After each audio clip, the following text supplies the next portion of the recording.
Landis said he went to cave to get you. Yeah, he said he found you in a cave and he had a long beard. Were you in a cave?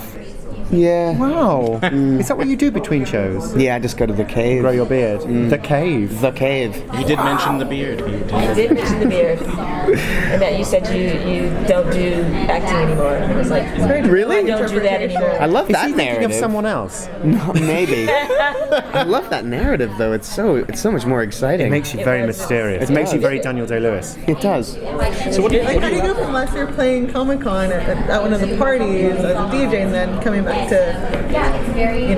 shows and acting? Oh, well, I DJ on the side all the time. So it's anytime I have free time, it's something I do.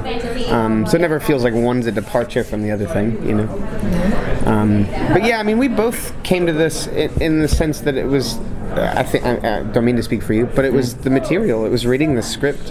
I'd never read anything like it. I know Max personally a little bit. I'd never read anything that he'd written, and I was completely blown away. I'd never read anything like it. I've certainly never seen anything on TV like it.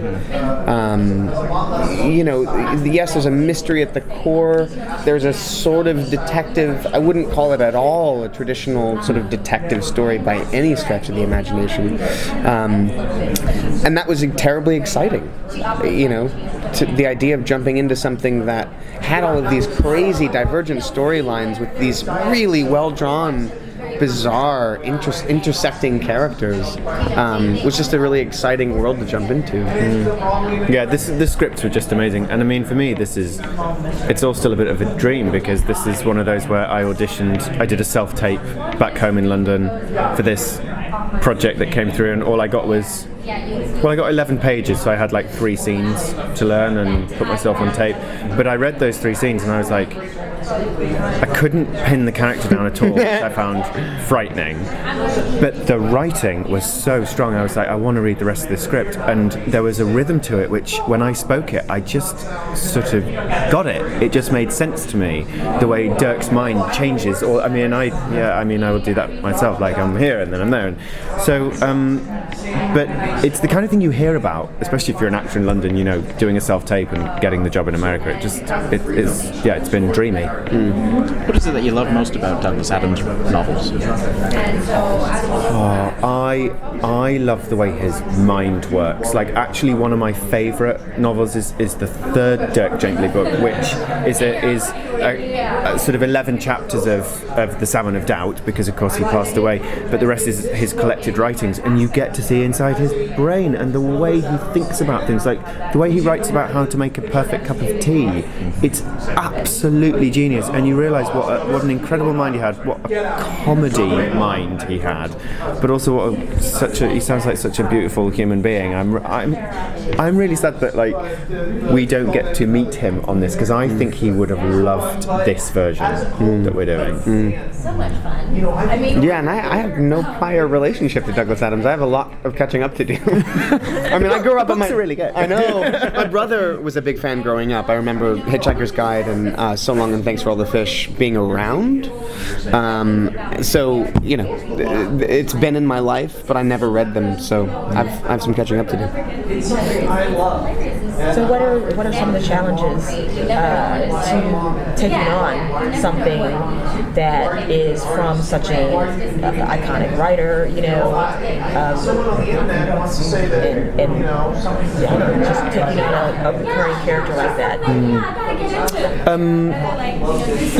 I've had to make it my own, and actually Max has made it his own. So it's been easy for me to I literally turn up and I can say the words because it's so strongly written.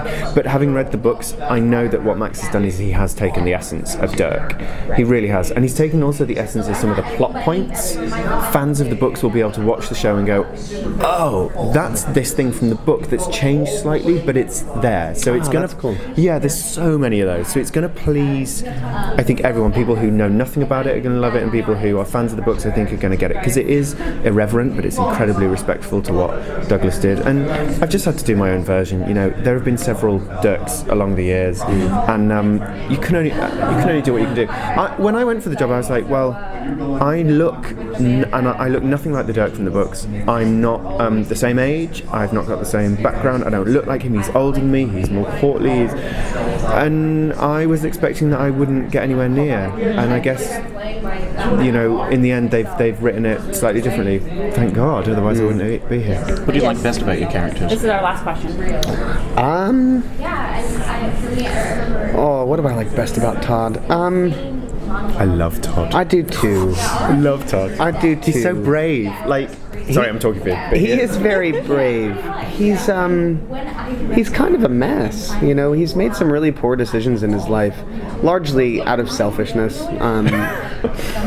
They're kind of finally backfiring for him. So what I love about him is that he's finally having to face the demons of his own making, and that those choices have led him to where he is now, and have kind of led him to Dirk. And I think Dirk is going to be the force in his life that's going to make him see the error of his own ways, and kind of also realize that he's far more capable than I think he ever thought he could be.